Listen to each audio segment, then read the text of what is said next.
पहले टॉपिक में basic concept हम लोग पढ़ेंगे कॉस्ट का क्या होता है, कितने तरीके के कॉस्ट होते हैं, वहां से एग्जाम में डायरेक्टली आता है, ठीक है। उसके बाद short run and long run cost क्या होता है, जैसे हम लोग शॉर्ट रन प्रोडक्शन और लॉन्ग रन प्रोडक्शन देखा था, है ना। सेम उसी तरीके से यहाँ पर शॉर्ट रन और लॉन्ग रन कॉस्ट देखेंगे। फिर रिलेशनशिप बिटवीन डिफरेंट, जैसे कि हमने टीपी और एमपी के बीच में रिलेशन देखा था, एपी टीपी और एमपी के बीच में रिलेशन देखा था। उसी तरीके से हम लोग यहाँ पर जो है टोटल कॉस्ट, एवरेज कॉस्ट, ठीक है, एवरेज कॉस्ट, मार्जिनल कॉस्ट, उन तीनों को भी देखने की कोशिश जो है वो करेंगे, ठीक है।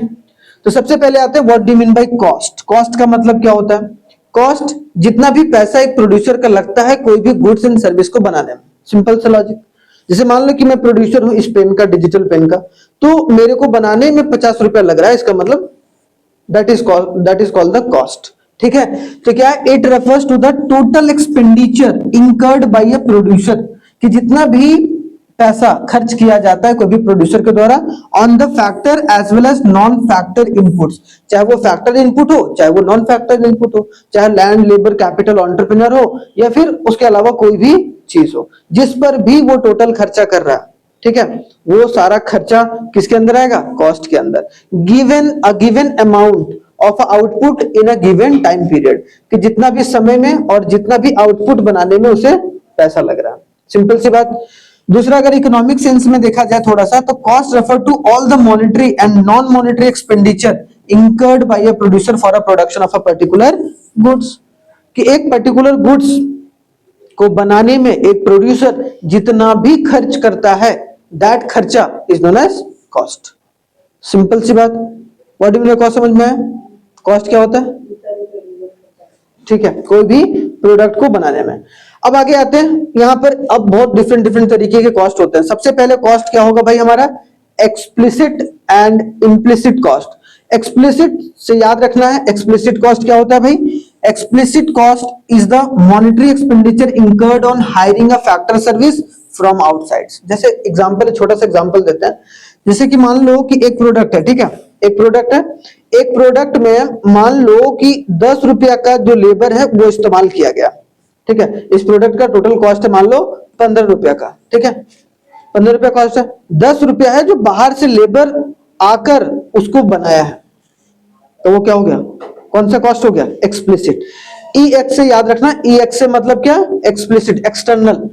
कोई अगर एक्सटर्नल बाहर से, बाजार से आकर अगर कोई सामान या कोई लेबर वगैरह काम कर रहा है, जैसे मान लो कि सामान भी लग रहा हो, बाहर से, बाजार से उसने 10 रुपए का सामान लाया, इसका मतलब वो भी कौन सा कॉस्ट हो गया, एक्सप्लिसिट कॉस्ट, ठीक है। Says that wages to a labour, जो लेबर दिया है, या फिर मान लो कि कहीं से कर्ज लेकर लाया वो और उसके बाद सामान बनाया, तो जो इंटरेस्ट दे रहा है, मतलब जो भी पैसा या जो भी फैक्टर्स बाहर से निकल के आए हैं, ठीक है, बाहर से आए हैं, उस प्रोडक्ट को बनाने में जो मदद करा है और उस पर जो कॉस्ट लगा है उस प्रोड्यूसर को, उसको हम लोग क्या बोलेंगे, एक्सप्लिसिट कॉस्ट, ठीक है।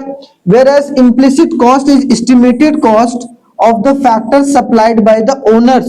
जैसे मान लो कोई अपने उसका अपना जमीन है भाई, और अपने जमीन के ऊपर उसका फैक्ट्री एक तरीके से है और उस फैक्ट्री में प्रोडक्शन हो रहा है, तो वो रेंट तो किसी को दे नहीं रहा है, लेकिन वो अपना एक तरीके से उसमें कॉस्ट जोड़ेगा कि नहीं जोड़ेगा, जब टोटल प्रोडक्शन कर रहा है तो इसने 5 रुपया अपना कॉस्ट जोड़ा है, तो टोटल 10 रुपया जो है बाहर का सामान जो लाया है इस प्रोडक्ट को बनाने में, और 5 रुपया जो अपना कॉस्ट। तो जो प्रोड्यूसर अपना पैसा लगाता है या अपना फैक्टर इनपुट लगा रहा है, ठीक है, कोई भी प्रोडक्ट या कोई भी सर्विस को बनाने में, that is called the implicit, मतलब इंटरनल कॉस्ट। और जो एक्सटर्नल बाहर से कहीं से हायर करके जो कॉस्ट लग रहा है और उसको जो बियर करना पड़ रहा है कोई भी प्रोड्यूसर को, उसको हम लोग क्या बोलेंगे, एक्सप्लिसिट कॉस्ट। तो जब एक्सप्लिसिट कॉस्ट और जब इम्प्लिसिट कॉस्ट, ठीक है, एक्सप्लिसिट और प्लस इम्प्लिसिट जब मिलता है तो वो हमारा क्या निकलता है भाई, टोटल कॉस्ट। तो याद रखना, total cost is equal to explicit plus implicit. बस यही चीजें को तो इस्तेमाल होता है, या तो ओनर अपना खुद का पैसा लगाया, जैसे मान लो कि इसको पेन बनाने में जो है वो मैंने खुद का पैसा लगाया, और दूसरा है कि मैंने बाहर से लिया है। तो अगर मैंने बाहर से लिया होता that is called the external, और जो मैंने अपने से लगाया है या मैंने अपने से काम किया, मान लो कि मैंने एक कुआं खोदना था, तो कुआं खोदने के लिए हमने अपने से कुआं खोदा है, हमारे परिवार के लोगों ने, उनको हमने पेमेंट नहीं करी, लेकिन उसका भी तो कॉस्ट जोड़ेंगे जब हम उस कुएं को मान लो किसी और को किराए पर दे रहे हैं, तो सिंपल सी बात है। तो जब दोनों कॉस्ट मिल जाता है तो हम लोग क्या बोलते हैं भाई, टोटल कॉस्ट। तो sum of implicit and explicit cost is known as economic cost या जनरली कॉस्ट बोलते हैं, ठीक है, तो याद रखना है। क्लियर। आगे आते हैं, it includes not only the monetary transaction but also the opportunity cost. ये सिर्फ मॉनेटरी ट्रांजेक्शन को नहीं देखता बल्कि ये भी देखता है कि आने वाले समय में किस तरीके से अपॉर्चुनिटी जो कॉस्ट है वो निकल के आएगा। अब यहाँ अपॉर्चुनिटी कॉस्ट है उसको अलग से हम लोग समझेंगे। अपॉर्चुनिटी कॉस्ट का मतलब होता है, जैसे मान लो कि एक खेत है तुम्हारे पास, अब एक खेत में तुमने वीट लगाए, ठीक है, चांस है कि तुम्हें दो चीज लगा सकते हो, एक वीट और एक राइस। अगर तुम वीट लगाते हो तो तुम्हें मान लो कि 5,000 रुपए मिलेगा, और अगर तुम राइस लगाते हो तो 7,000 मिलेगा। तो तुम कौन से गुड्स को उसमें प्रोड्यूस करने का सोचोगे? 7,000, जिसमें 7,000 मिल रहा है, मतलब राइस के प्रोडक्शन में, जिसमें ज्यादा पैसा मिलेगा ना, 5,000 वीट के प्रोडक्शन पर, 7,000 राइस के प्रोडक्शन पर। इसका मतलब जो भी एक तरीके से हमें ज्यादा रेवेन्यू जनरेट करके दे रहा है उसी में तो हम अपना कॉस्ट लगाएंगे, सिंपल सी बात है। तो वही हम लोग अपॉर्चुनिटी कॉस्ट बोलते हैं जब हमारे पास बहुत सारे ऑल्टरनेटिव रहते हैं। आगे आते हैं तो हमें ये समझ में आ गया कि एक्सप्लिसिट और इम्प्लिसिट कॉस्ट क्या होता है। अब आते हैं हम लोग मनी कॉस्ट, और उसी को क्या बोलते हैं भाई? एक्सप्लिसिट एंड इम्प्लिसिट कॉस्ट के सम को इकोनॉमिक कॉस्ट बोलते हैं, ये याद रखना है। आगे आते हैं, money cost and accounting cost क्या होता है? What do mean by money and accounting cost? Money cost refers to the total money payment made to the outsider for rendering their factor service. कि जितना भी बाहर से बंदा, जितना भी, मान लो कि एक प्रोडक्ट को हमने बनाया, एक टॉय है, ठीक है, एक टॉय को बनाया, खिलौना को बनाया। अब खिलौना को बनाने के लिए हमने बाहर से मान लो कि फैक्टर ऑफ प्रोडक्शन लाए, हमने मान लो कि लैंड रेंट पर लिया भाई, ठीक है, तो उसको रेंट देना पड़ेगा, हाँ या ना। लेबर लाया भाई, तो लेबर को हमें क्या देना पड़ेगा भाई? वेजेस देना पड़ेगा। तो जितना भी पैसा हम बाहर के फैक्टर ऑफ प्रोडक्शन को लाने में जितना भी पैसा हम दे रहे हैं, ठीक है, और वो जितना कॉस्ट बियर हो रहा है एक प्रोड्यूसर को, उसको हम लोग क्या बोलेंगे? Money cost. इसीलिए मनी कॉस्ट को कभी कभी हम लोग क्या बोलते हैं? एक्सप्लिसिट कॉस्ट भी बोलकर चलते हैं, ठीक है। तो याद रखना, money cost can also be called as explicit cost, कि जो जितने भी आउटसाइडर जो फैक्टर ऑफ प्रोडक्शन के लिए इस्तेमाल करने वाली चीजें हैं, अगर उनका इस्तेमाल किया जा रहा है कोई भी गुड्स और सर्विस के प्रोडक्शन में, तो उसको हम लोग क्या बोलेंगे? मनी कॉस्ट या फिर अकाउंटिंग कॉस्ट। एग्जांपल है, सैलरीज है, वेजेस ऑफ द लेबर है, रेंट, मान लो कि आपने उधार पैसा लिया हुआ है तो रेंट, वो सॉरी इंटरेस्ट दे रहे हो, तो वो सब सारे। फिर अगर कोई एंटरप्रेन्योर है तो उसको प्रॉफिट दे रहे हो, तो एक तरीके से क्या हो गया? वो सब सारा पैसा क्या हो गया? मनी कॉस्ट और अकाउंटिंग कॉस्ट। इसका दूसरा नाम सेम एक्सप्लिसिट कॉस्ट होता है, क्योंकि explicit cost is a type of external cost जो कि एक प्रोड्यूसर को बियर करना होता है after hiring the factor from the outside, ठीक है। आगे आ जाओ, अपॉर्चुनिटी कॉस्ट समझ में आया? क्या है भाई? मनी कॉस्ट और अकाउंटिंग कॉस्ट क्या है? मनी कॉस्ट और अकाउंटिंग कॉस्ट, मनी कॉस्ट है तो क्या होता है? जो पैसा आउटसाइडर को पे करता है कोई भी प्रोड्यूसर, उन सारे पैसों को हम लोग क्या बोलते हैं? बस। और उसका दूसरा नाम क्या है? Accounting cost. और उसको और क्या बोलते हैं? एक्सप्लिसिट कॉस्ट, ठीक है, ध्यान दो इधर। अपॉर्चुनिटी कॉस्ट देखो, what do mean bye opportunity cost? It is the cost for forgoing a second best alternative. जैसे कि एग्जांपल, जैसे अभी मैंने बताया ना कि मान लो एक जमीन है, ठीक है, in a piece of a land either wheat and rice can produce with a yield of 500 और 600 रिस्पेक्टिवली। मान लो एक इसमें जो राइस होता, ठीक है, या व्हीट होता, ठीक है, व्हीट होगा या फिर राइस होगा, तो राइस है 600 और इसमें कितना है? 500। तो if the farmer opt a rice then he has to forgo the opportunity of producing wheat, कि अगर वो राइस यहां पर प्रोड्यूस करना चाहेगा तो ये वाली अपॉर्चुनिटी को क्या करना पड़ेगा? छोड़ना पड़ेगा। तो अपॉर्चुनिटी कॉस्ट उस कॉस्ट को बोलते हैं कि हमें कोई दूसरे पर जो कॉस्ट लगाए और एक को हमने छोड़ा, ठीक है। तो याद रखना है, then he has to forgo the opportunity of producing the wheat which is the second best alternative. ये व्हीट जो है सेकंड बेस्ट ऑल्टरनेटिव है ना, इसमें ज्यादा अपॉर्चुनिटी किसमें है? अपना जो कॉस्ट लगाने का राइस में, इसीलिए वो किस पर जाएगा भाई? और उसको छोड़ देगा। तो इसको छोड़ा और इसको लगाया, मतलब जिस दूसरे या फिर जो पहले या फिर दूसरे बेस्ट ऑल्टरनेटिव वे में जो पैसा लगाया गया है, उस कॉस्ट को हम लोग क्या बोलेंगे? अपॉर्चुनिटी कॉस्ट, क्योंकि वहां अपॉर्चुनिटी मिल रहा है ज्यादा, किसमें, राइस में, क्योंकि राइस को अगर वो प्रोड्यूस करेगा तो मार्केट में ज्यादा बेच पाएगा। आगे अगर देखो रियल कॉस्ट क्या होता है, रियल कॉस्ट का मतलब होता है कि आपका जो मेहनत है उस प्रोडक्ट को बनाने में, मतलब क्या है, it is the effort and sacrifices made by the owner of the factor of production used in the process of production, है ना। एक कोई भी प्रोडक्ट बनता है अगर, तो उसके पीछे बहुत सैक्रिफाइसेस होती हैं कि नहीं होती हैं, ऐसा थोड़ा ना कि हमने सोचा तुरंत बना दिया, नहीं होता, उसके पीछे मेहनत करना पड़ता है। तो उस मेहनत को ही हम लोग, जो वो कॉस्ट है, मेहनताना भी जुड़ता है। जब आप देखो कभी भी, जैसे मान लो एग्जांपल के तौर पर कि कोई भी पर्टिकुलर एक प्रोडक्ट है, प्रोडक्ट का जो इम्प्लिसिट कॉस्ट लगा, मान लो इम्प्लिसिट कॉस्ट लगा, वो मान लो कि 10 रुपया लगा, किसी प्रोडक्ट को मान लेते हैं। एक्सप्लिसिट जो कॉस्ट लगा, बाहर से जो भी हमने हायर किया था, रॉ मटेरियल वगैरह लाया था, उन पर जो कॉस्ट लगा वो मान लो कि 30 रुपया का लगा था, ठीक है, तो 30 और 40 हो गया। बाकी मान लो कि टैक्स वैक्स लगा 5 रुपया का, तो अपना फिर रियल कॉस्ट भी जोड़ता है कि भाई हमने मेहनत भी तो करी है, हमें प्रॉफिट भी तो लेना है, उस मेहनत का ही तो प्रॉफिट मिलेगा उसको। मतलब वो अगर ये 5 रुपया जो एक्स्ट्रा, ये तो टैक्स का पैसा हो गया भाई, ठीक है, ये दोनों तो टोटल एक तरीके से इकोनॉमिक कॉस्ट निकल के आया, एक्सप्लिसिट प्लस इम्प्लिसिट, आया ना। लेकिन ये 5 रुपया वो किसके लिए ले रहा है, किस चीज के लिए ले रहा है, रियल कॉस्ट के लिए, जो उसने मेहनत करी है, जो उसने दिमाग लगाया, उसका वो एक तरीके से पैसा ले रहा है। तो टोटल कितना में बेचेगा मार्केट में, 50 रुपया में बेचेगा, ठीक है, या 60 रुपए में बेचे। तो वो सब सारी चीजें क्या होती है, रियल कॉस्ट, आपको बहुत अच्छे से याद रखना है, बहुत इंपॉर्टेंट है। क्लियर हो गया यहां तक, ठीक है। आगे देखो भाई, नेक्स्ट अगर देखा जाए प्राइवेट एंड सोशल कॉस्ट क्या होता है। अब प्राइवेट कॉस्ट और सोशल कॉस्ट के बीच में क्या बेसिक डिफरेंस है उसको समझो। देखो, private cost refers to the cost of an individual firm in producing a particular commodity. Private का मतलब एक कोई भी, जैसे मान लो कि रिलायंस ने अभी एक सेटअप बॉक्स इन्वेंट करा, जिसके थ्रू क्या होगा, या फिर मान लो कि वाईफाई एक इन्वेंट करा, या फिर एक अभी जैसे वाईफाई एयर फाइबर आता है ना सबका, उसने एयर फाइबर लाया, तो उस पर जो कॉस्ट लगा है उस पूरे कंपनी का, ठीक है, एक पर्टिकुलर किस पर, एयर फाइबर पर, ठीक है, एयर फाइबर जो प्रोडक्ट उसने बनाया है उस पर जो टोटल कॉस्ट लगा है एक किसी पर्टिकुलर फर्म का, उसको हम लोग क्या बोलेंगे, जो रिलायंस का, उसको हम लोग क्या बोलेंगे, प्राइवेट कॉस्ट। तो private cost refers to the cost of individual firm. Individual firm यहां कौन है, रिलायंस। तो रिलायंस ने जितना भी पैसा लगाया है एक प्रोडक्ट को बनाने में, that is known as private cost. Clear, समझ में आया। इट इंक्लूड्स, इसमें दोनों चीज इंक्लूड होंगी भाई, एक्सप्लिसिट और इम्प्लिसिट। प्राइवेट कॉस्ट में दोनों होगा ना।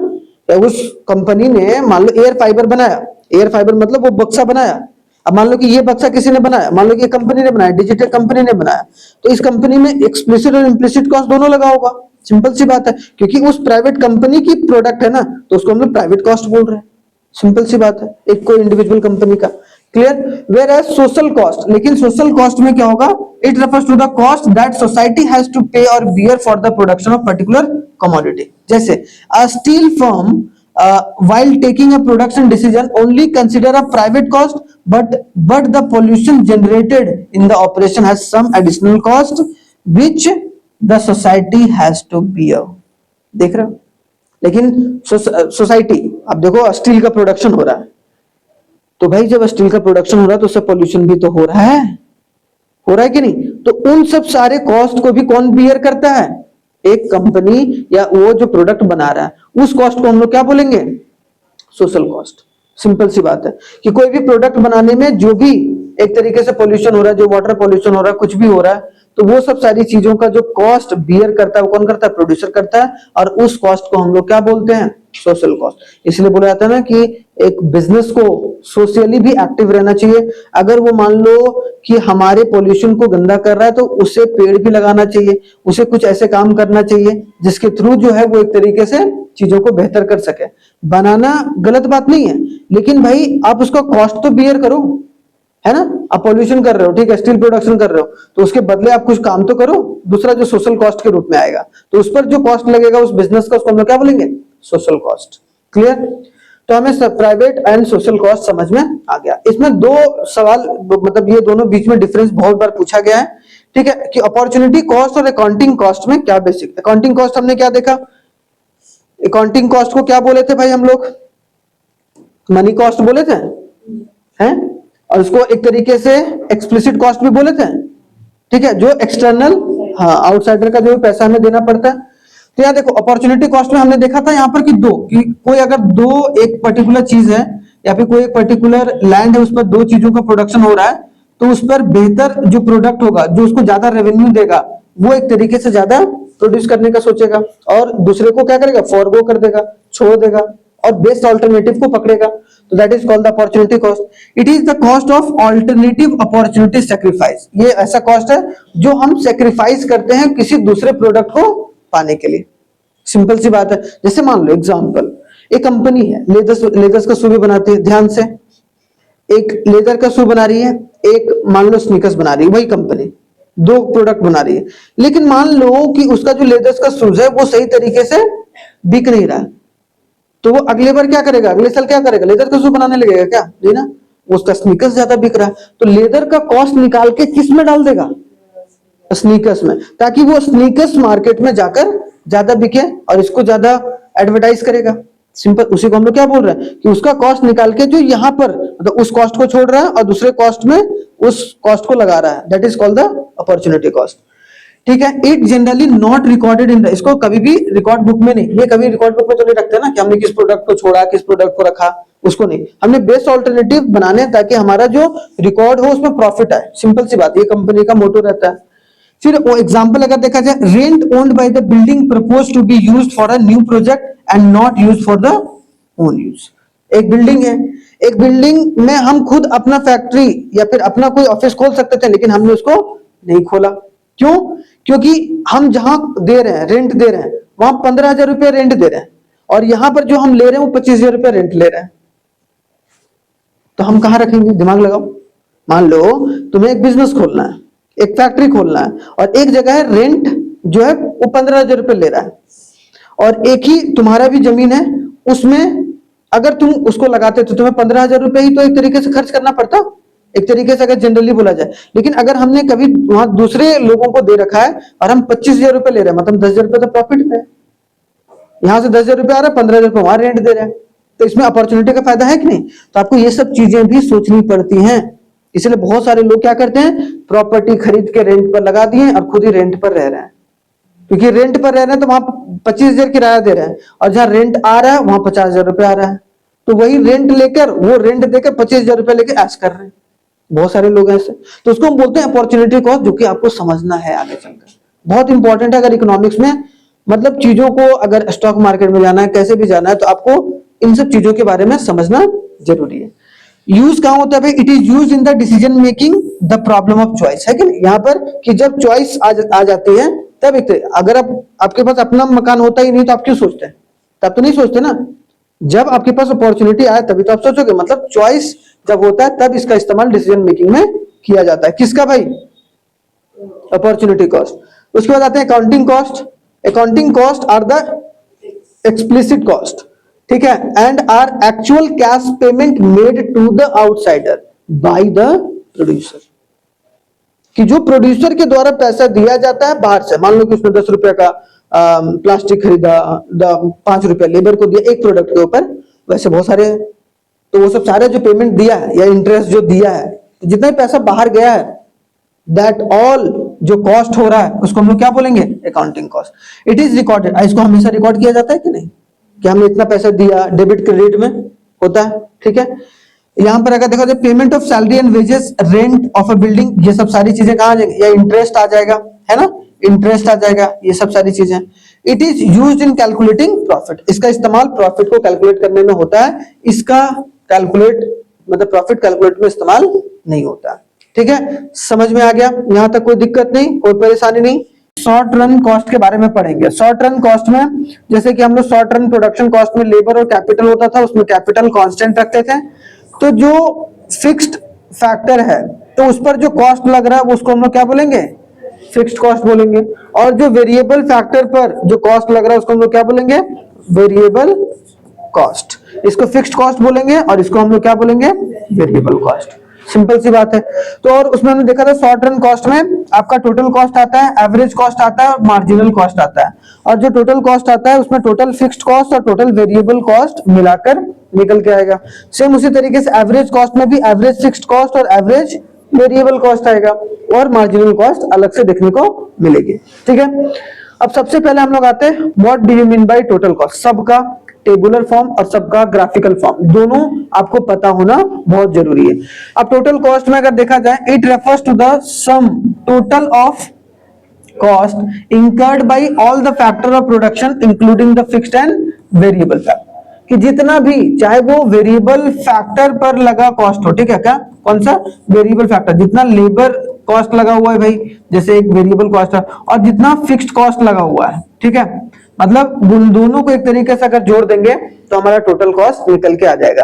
तो टोटल कॉस्ट का मतलब क्या हो गया भाई, टोटल कॉस्ट का फॉर्मूला होता है total fixed cost plus total variable cost. याद रखना कि वेरिएबल कॉस्ट और फिक्स्ड कॉस्ट को जोड़ना है, वेरिएबल कॉस्ट को और प्लस फिक्स्ड कॉस्ट को जोड़कर चलना है, बहुत इंपॉर्टेंट है दोनों को। ठीक है, जैसे कि एग्जांपल के तौर पर अगर देखा जाए what do you mean by total cost, अगर इसको टेबुलर फॉर्म में देखा जाए तो मान लो कि जीरो आउटपुट इनपुट हुआ, ठीक है, जीरो आउटपुट में कितना कॉस्ट, फिक्स कॉस्ट 10, तो टोटल कॉस्ट कितना लगा 10। लेकिन एक जब प्रोडक्ट बनाया तो कितना हुआ 10, फिक्स्ड कॉस्ट हमेशा क्या रहेगा, फिक्स रहेगा, याद रखना है। और वेरिएबल कॉस्ट बढ़ता गया, वैरी करता गया भाई, वैरी करता गया। वेरिएबल कॉस्ट मतलब लेबर पहले 1 था, अब 2 हो गया, अब 3 हो गया, अब 4 हो गया। इस तरीके से हम लोग चीजों को देख सकते हैं। ठीक है, तो ये समझ के चलना है, इंपॉर्टेंट है। अब यहाँ पर अगर देखा जाए नेक्स्ट, तो वो क्या है भाई, इतना छोटा इरेजर कौन कर देता है, अकाउंट्स वाले सर का काम होगा ये। उसके बाद अगर देखो तो टोटल कॉस्ट जो इफेक्ट हो रहा है वो किसके वजह से हो रहा है, वेरिएबल कॉस्ट की वजह से। ये तो फिक्स है ना, 10 + 10 तभी वेरी कर रहा है। इसका मतलब ये अगर ग्राफ में देखा जाए तो एक तरफ कॉस्ट लिखो और दूसरी तरफ क्या लिखो, आउटपुट। यूनिट्स वगैरह हमेशा कहाँ लिखा जाता है, नीचे एक्स एक्सिस पर और वाई एक्सिस पर। तो फिक्स्ड कॉस्ट कितना था भाई 10, तो 10 हमने क्या कर दिया, और वेरिएबल कॉस्ट कितना था, पहले 10 था तो 10 पर रखें, फिर उसके बाद 18 था 18 पर किए। ठीक है, वेरिएबल यहाँ 10 था, यहाँ 18 था। उसके बाद आपको क्या है, 24 है, 28 है, 24 है, 24 है, 28 है और 32 है। अब इसमें बस 10-10 ऐड करते जाओ, कौन सा, जो टोटल कॉस्ट है। टोटल कॉस्ट में 10 ऐड हो गया भाई, यहाँ पर कितना हो गया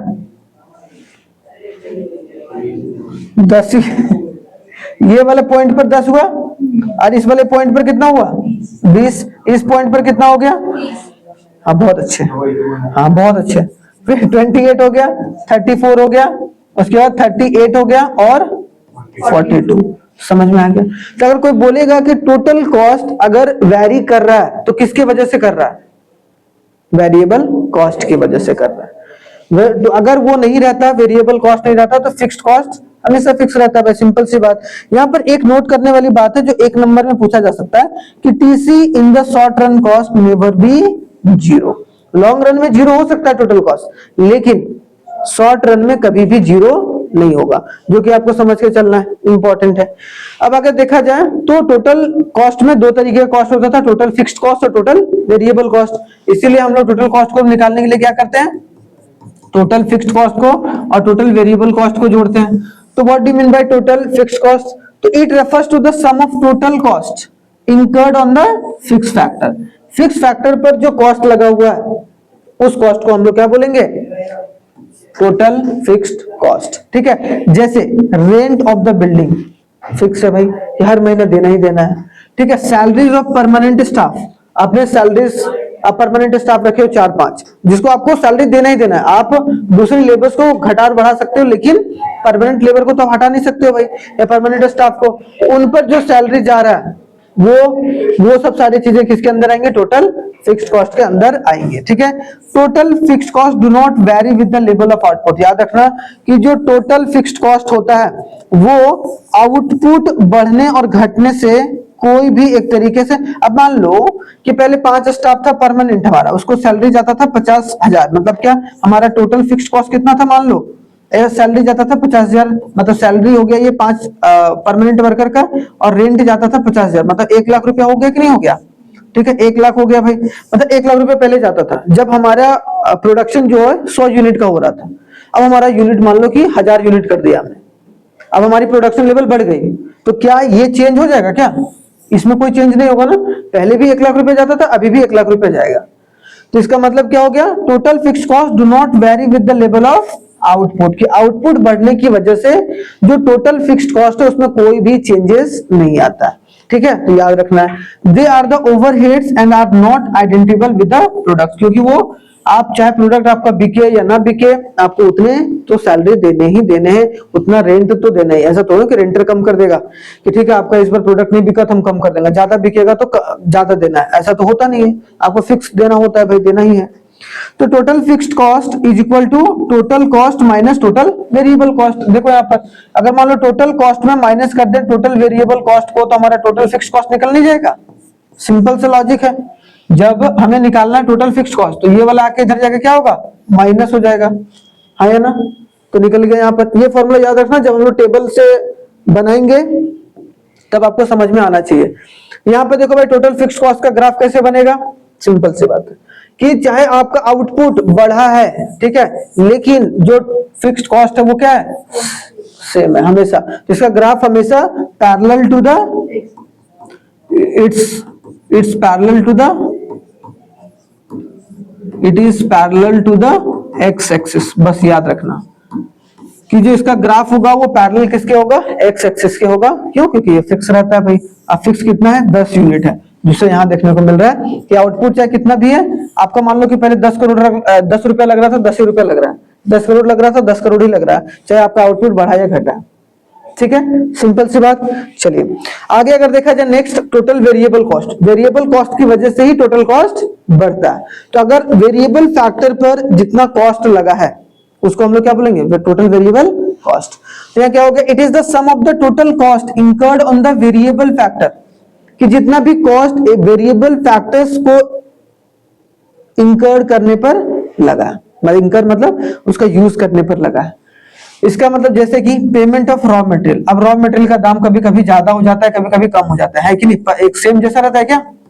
है ना? कच्चा माल का दाम जो है वो कभी बढ़ गया कभी घट गया। सैलरीज ऑफ कैजुअल वर्कर्स, जो दिहाड़ी पर हमने वर्कर्स को रखा है, कभी हमने प्रोडक्शन बढ़ाना था तो उन लोगों को बढ़ा दिए, प्रोडक्शन घटाना है तो उन लोगों को घटा दिए। तो ये सब सारे क्या है भाई? एक तरीके से वेरिएबल कॉस्ट है, जो कि एक तरीके से क्या होता है, अगर इन सब का सम कर देंगे तो टोटल वेरिएबल कॉस्ट देखने को मिलेगा। Total variable cost varies directly with the help of with the level of output, कि जितना लेवल ऑफ आउटपुट बढ़ता जाएगा, ठीक है, लेवल ऑफ आउटपुट बढ़ेगा तो आपका टोटल वेरिएबल कॉस्ट भी क्या होगा? टोटल वेरिएबल कॉस्ट भी क्या होगा? बढ़ेगा। याद रखना, वहां पर लेवल ऑफ आउटपुट बढ़ रहा था लेकिन टोटल फिक्स्ड कॉस्ट कांस्टेंट था, लेकिन यहाँ पर टोटल वेरिएबल कॉस्ट बढ़ेगा अगर उसका लेवल ऑफ आउटपुट बढ़ा। ठीक है, तो टोटल अगर वेरिएबल कॉस्ट निकालना होगा तो total cost minus total fixed cost, हाँ या ना? जैसे कि उसमें किए थे सेम उसी तरीके से। और दूसरा हम लोग बोल सकते हैं कि total variable cost is equal to sum of marginal cost. Sum of क्या होता है भाई? मार्जिनल कॉस्ट देखने को मिलता है। अब मार्जिनल कॉस्ट क्या होता है वो भी हम आगे देखेंगे। समझ में आ गया यहाँ तक? इसका ग्राफ कैसे बनेगा भाई? ये जो ग्राफ है वो क्या हो रहा है? ये 10 है, मान लो कि ये तो टोटल फिक्स्ड कॉस्ट होता है भाई, लेकिन ये क्या है? वेरिएबल कॉस्ट है। जिस तरीके से वेरी कर रहा है, वेरी किसे कर रहा है? जैसे जैसे हम आउटपुट बढ़ाते जा रहे हैं वैसे वैसे हमारा वेरिएबल कॉस्ट भी बढ़ता जा रहा है। समझ में आया? तो यहाँ पर देखो एक से 0 से 1 हुआ है तो वेरिएबल कॉस्ट 0 से 10 हुआ। 2 यूनिट हम लोग 2 आउटपुट निकाले तो उसमें वेरिएबल कॉस्ट 18, क्योंकि आप जितना ज्यादा प्रोडक्ट बनाओगे उतना ज्यादा लेबर रख रहे हो, उसका मतलब सिंपल सी बात है। तो एक तरफ अगर प्रोडक्ट बढ़ रहा है तो आपका कॉस्ट भी तो बढ़ेगा। ऐसा थोड़ा ना कि 2 पेन बना रहे थे तब भी 10 रुपए का कॉस्टिंग आ रहा था, और जब 4 पेन बनाने लगे तब भी 10 रुपए का कॉस्टिंग आ रहा था, तब तो कॉस्टिंग बढ़ेगी। अब वो कॉस्टिंग क्यों बढ़ी भाई? वेरिएबल कॉस्ट की वजह से। क्यों? क्योंकि आपने वेरिएबल फैक्टर का इस्तेमाल करा, आपने ज्यादा रॉ मटेरियल का इस्तेमाल करा, आपने ज्यादा लेबर्स को रखा, कैजुअल लेबर्स को, परमानेंट वाले को नहीं, ज्यादा कैजुअल लेबर्स को लगाया, ज्यादा रॉ मटेरियल का इस्तेमाल करा, तभी तो आप ज्यादा प्रोडक्ट बना रहे हो। और जब ज्यादा प्रोडक्ट बनाओगे तो ज्यादा वेरिएबल कॉस्ट आपको इंकर करना पड़ेगा। सिंपल सी बात है। समझ में आया यहाँ तक? जो कि आपको समझकर चलना है। ठीक है, आगे आते हैं भाई। एवरेज कॉस्ट क्या होता है? सेकंड जो एवरेज कॉस्ट भी हमने क्या बताया कि एवरेज कॉस्ट जो होता है वो average variable cost plus average fixed cost से निकलता है, एक तो ये वाली हो गई। और एक एवरेज निकालने के लिए हम लोग क्या करते हैं, total cost bye output, total cost bye output. जैसे कि एग्जांपल के तौर पर अगर देखा जाए तो यहां मान लो कि 18 रुपया लगा भाई, ठीक है, और कितना 2 यूनिट को बनाने में, तो एवरेज कितना हो भाई, एवरेज अगर देखा जाए तो 18/2, ठीक है, मतलब 9 रुपया लग रहा है एक प्रोडक्ट को बनाने में, सिंपल सी बात है। तो एवरेज कॉस्ट यहाँ 9 रुपया हो गया, ठीक है। सेम इसी तरीके से यहां पर अगर मान लो कि यहां पर 28 हो गया, यहाँ 4 हो गया, तो 28/4 करेंगे, 4 7 जा 28, ठीक है। तो मतलब कितना रुपया लगा, तो जितना ज्यादा प्रोडक्ट बनाते जा रहे हैं एवरेज कॉस्ट उतना कम होता जा रहा है। इसलिए बोलते हैं कि जब बल्क में आप सामान खरीदते हो तो आपको दाम कम पड़ता है पर यूनिट ऑफ द प्रोडक्ट में, ठीक है। तो हमें यहाँ क्या समझना है भाई कि यहाँ पर पहली बात तो it is defined as per unit of total cost, total cost का पर यूनिट, और it is calculated by dividing the total cost with the level of output. कि टोटल कॉस्ट को average cost is equal to total cost by q, क्यों मतलब जितना भी output निकल के आया, अगर उसको हम लोग डिवाइड करेंगे तो टोटल कॉस्ट निकल के आएगा। और एवरेज कॉस्ट हमेशा किस शेप का होता है, यू शेप का होगा, ठीक है, ऐसे करके यू शेप में जाएगा, ठीक है, समझ के चलना है। अब इसमें देखो दोनों तरीके से देखेंगे। सबसे पहले एवरेज कॉस्ट को देखो क्या है कि यहाँ पर 0 है, तो यहाँ पर 10 हुआ भाई, तो एवरेज कॉस्ट कितना निकल के आया यहाँ पर, बताओ एवरेज कॉस्ट कितना निकल के आया, 10। उसके बाद यहाँ पर 3 है, 8 है, तो 8 डिवाइडेड बाय 3 हो गया कि नहीं। उसके बाद 5 है, यहाँ पर 6 है, तो 6 डिवाइडेड बाय आपको कितना, लेकिन ये एवरेज कॉस्ट को छोड़ दो, इसको टोटल कॉस्ट को ऊपर टोटल कॉस्ट होना चाहिए, इसको टोटल कॉस्ट कर देना, ठीक है। तो टोटल कॉस्ट बाय आउटपुट, इन दोनों को डिवाइड करते जाओगे तो क्या आएगा हमारा, ठीक है, सिंपल सी बात है। तो यहाँ पर सिंपल से एक लॉजिक फाइंड आउट करना है, और इसका शेप हमेशा कैसे होता है, यू शेप का होता है। तो याद रखना यू शेप का होगा। शुरुआत में एवरेज जो होगा धीरे धीरे कम होता जाएगा, फिर आपका एवरेज क्या होगा, बढ़ता जाएगा। देख रहे हो, एवरेज कॉस्ट शुरुआत में कम होगा, फिर आपका बढ़ जाएगा, ठीक है। तो ये बात याद रखना जो कि आपको इंपॉर्टेंट है, बस ये याद रखना कि यू शेप का होता है एवरेज कॉस्ट, की शुरुआत में जो एवरेज कॉस्ट कम होता है, फिर एक लेवल पर आएगा, फिर ऊपर बढ़ता जाएगा। आगे अगर देखा जाए तो क्या है भाई, एवरेज फिक्स्ड कॉस्ट, मैंने क्या बताया था, 2 फॉर्मूला होता है एवरेज कॉस्ट का, average cost is equal to TC by q, और दूसरा कौन होता है, average cost equal to average fixed cost plus average variable cost. ये दोनों आपको याद रखना है। अब यहाँ पर समझने वाली बात है कि जो एवरेज फिक्स्ड कॉस्ट होता है, it refers to the per unit of total fixed cost, कि टोटल फिक्स्ड कॉस्ट। अब सोचो, यहाँ दिमाग लगाओ कि एवरेज कॉस्ट निकाल रहे थे तो हम लोग टोटल कॉस्ट बाय क्यू निकाल रहे थे, हाँ या ना। अब हम निकाल रहे हैं एवरेज फिक्स्ड कॉस्ट, तो यहाँ पर क्या आ गया बीच में, एफ आ गया, तो यहाँ पर भी बीच में हम लोग क्या डाल देंगे, एफ डाल देंगे। आ गया कि नहीं आ गया, सिंपल सी बात है। तो एवरेज फिक्स्ड कॉस्ट मतलब निकलेगा किससे, total fixed cost divided by Q, क्योंकि फिक्स्ड कॉस्ट का निकाल रहे हैं ना, समझ रहे हो। तो बस हमने बस यहाँ पर क्या, अगर यहाँ पर आगे चलकर अभी हम लोग देखेंगे, अब मान लो कि एवरेज वेरिएबल कॉस्ट निकालना है, तो हम लोग total variable cost divided by Q, बस सिंपल सा लॉजिक है, ज्यादा दिमाग नहीं लगाना है। और यहाँ पर क्या होगा, it is calculated by dividing the total fixed cost, total fixed cost को डिवाइड कर रहे हैं अगर लेवल ऑफ आउटपुट से, तो हमारा एवरेज फिक्स्ड कॉस्ट निकल रहा है कि फिक्स्ड पैसा कितना लग रहा है प्रोडक्ट को बनाने में। एक होता है ना कि फिक्स्ड पैसा लगता है, एक होता है जो वेरी करता रहता है। अब जैसे average fixed cost total fixed cost divided by number of unit, जैसा कि हमने देखा, इसका एवरेज फिक्स्ड कॉस्ट का जो कर्व होता है वो कैसा होता है, रेक्टेंगुलर हाइपरबोला होता है। रेक्टेंगुलर, ये रेक्टेंगल शेप का थोड़ा सा ऐसे करके जाएगा, हाइपरबोला बनाएगा, ठीक है। इस तरीके का जो होता है वो रेक्टेंगुलर हाइपरबोला निकल के आता है, मतलब पूरा रेक्टेंगुलर नहीं होता है, हाइपरबोला टाइप में हाफ जो रेक्टेंगल्स टाइप में देखने को मिलता है, ठीक है। तो average fixed cost, average cost का कैसा होगा, यू शेप, इसका कैसे होगा, रेक्टेंगुलर हाइपरबोला, ठीक है, जो कि याद रखना है। यहाँ पर अगर देखा जाए एवरेज वेरिएबल कॉस्ट क्या होगा, एवरेज वेरिएबल कॉस्ट यहाँ पर अगर देखने को मिलेगा, अभी बताया मैंने, average variable cost is equal to total variable cost by Q. वहां पर फिक्स्ड कॉस्ट था, क्या था भाई वहां पर, फिक्स्ड कॉस्ट, तो average fixed cost is equal to total fixed cost divided by Q था। यहाँ पर क्या हो जाएगा, यहाँ वेरिएबल है तो यहाँ भी क्या होगा, वेरिएबल होगा। और ये क्या होता है भाई, यू शेप का होता है, क्योंकि ये वैरी करते रहता है, जैसे एवरेज कर रहा है। तो एवरेज बी अगर बढ़ रहा है या घट रहा है, किसकी वजह से घट बढ़ रहा है? वेरिएबल की वजह से। सिंपल सी बात है। तो इसका जो शेप होगा वो सेम होगा एवरेज कॉस्ट की वजह से, और यू शेप का होता है। ठीक है, यू शेप का होता है। ठीक है, ज्यादा टेक्निकलिटी में नहीं जाएंगे, नहीं तो उतना आप पूछा भी नहीं जाता है। डायरेक्टली आपको पूछेगा what do you mean by average variable cost. तो एवरेज वेरिएबल कॉस्ट हमेशा टोटल वेरिएबल कॉस्ट को जब डिवाइड करते हैं हम लोग टोटल आउटपुट से, ठीक है, मतलब जो भी यूनिट ऑफ आउटपुट है उसको डिवाइड करने पर हमारा क्या निकलता है? Average variable cost. अब आते हैं मार्जिनल कॉस्ट। मार्जिनल कॉस्ट जो होता है वो किस तरीके से कैलकुलेट होता है वो समझो। मार्जिनल जो कॉस्ट होता है वो क्या होता है भाई? Margin. It is termed as a change in the total cost due to the production of an additional unit of output. और मार्जिनल कॉस्ट जनरली क्या होता है? यू शेप का होता है। यहाँ पर एवरेज कॉस्ट दे दी है, ठीक है, तो इसको थोड़ा सा हटा ही दो। यहाँ पे देखो क्या, जैसे कि मान लो एक आउटपुट किया तो हमारा टोटल कॉस्ट कितना बढ़ा और घटा, ठीक है, ऐसे करके देखते हैं। ये आउटपुट हो गया, ये टोटल कॉस्ट हो गया। इधर हम लोग क्या निकालेंगे? Marginal cost. देखना कैसे।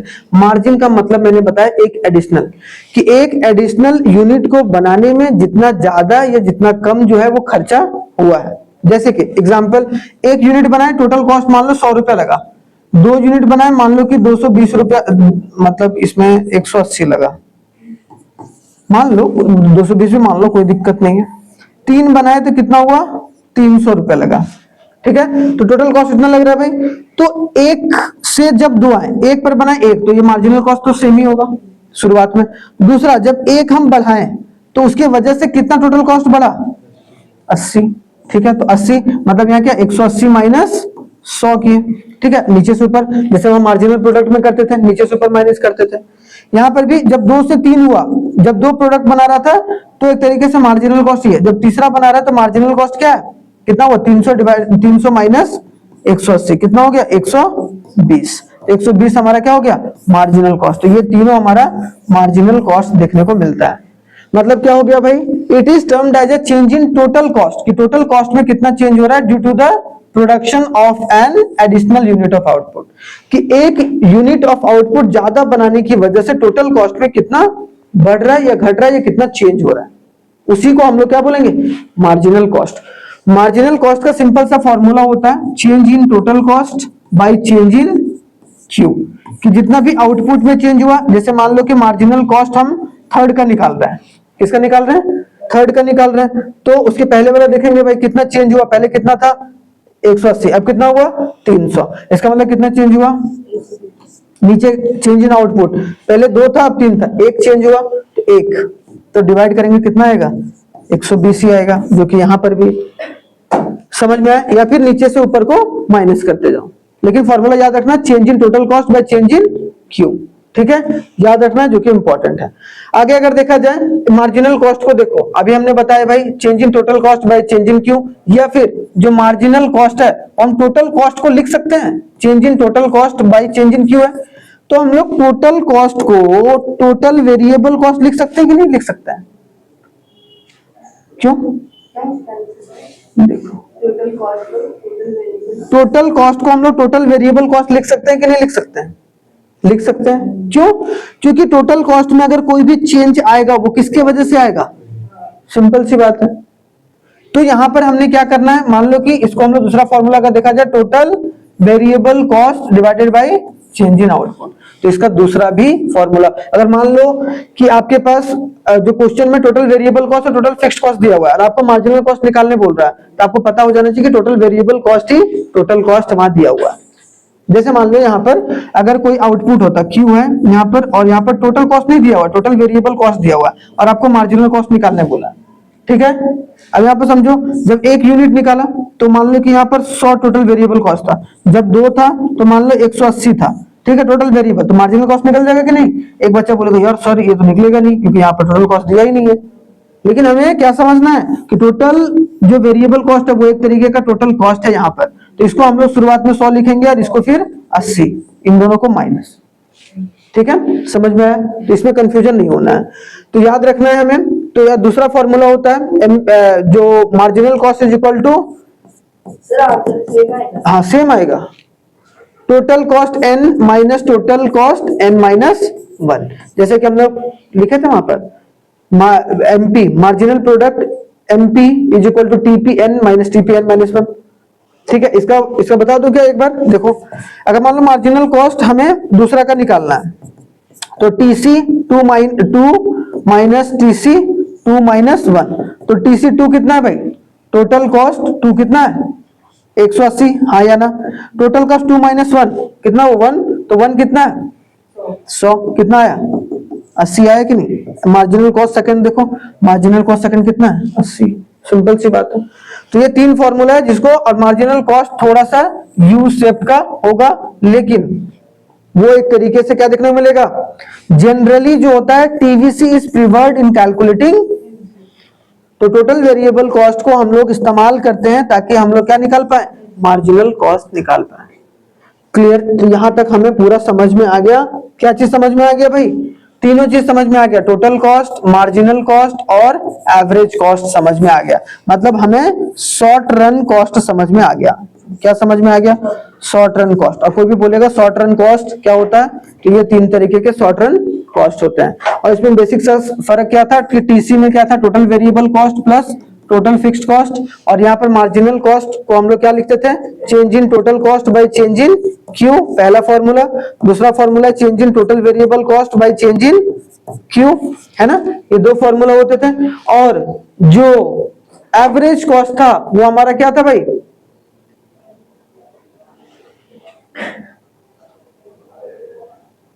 बताओ एवरेज कॉस्ट, तुम बताओ एवरेज कॉस्ट क्या था, टोटल कॉस्ट बाय क्यू था। तो इसमें कंफ्यूजन नहीं होना है, अगर कंफ्यूजन हो गए तो पागल हो जाओगे। ठीक है, चलिए मिलते हैं कल नेक्स्ट वीडियो में, तब तक आप लोग अपना बहुत बहुत